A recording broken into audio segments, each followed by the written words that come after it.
Yeah, well, it's been a mixed few days weather-wise, hasn't it? But it hasn't deterred many of you from coming and spending half-term week here. It's been great to see so many of you on the reserve, having a great time.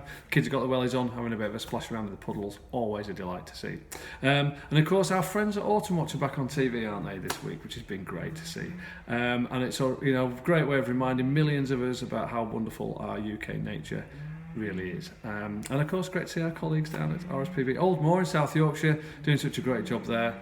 A nice little piece on willow tit last night, always a favourite of mine. Of course, we get marsh tits here exclusively, so you don't have to worry about the pitfalls of identification when you're here. They're all marsh tits, but willow tits are fast declining species, very much in need of our conservation efforts.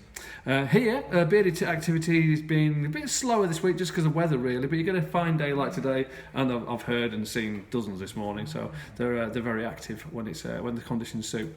We had our last guided bearded tit walk earlier in the week, and they hung on to the last minute. It was quite frustrating, but we finally got them right at the end of the walk. But up to that point, we'd had a great time. We'd seen a guillemot, which is a really rare bird here, not exactly a reed-bed specialist, being a seabird, and we had great views of a yellow-browed warbler, which is a pretty scarce bird, as many of you, I'm sure, will know.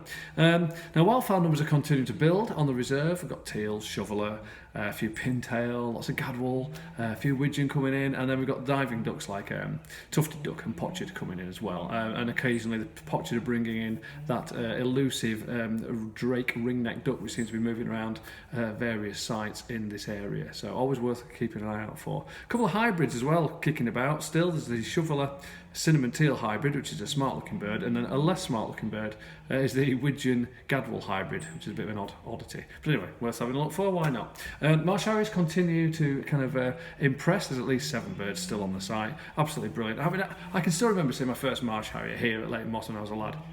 I was blown away. I mean, I never realised I'd ever meet birds as beautiful as these, but there they were, this kind of combination of absolute elegance and deadly intent, just absolute magic, just brilliant birds.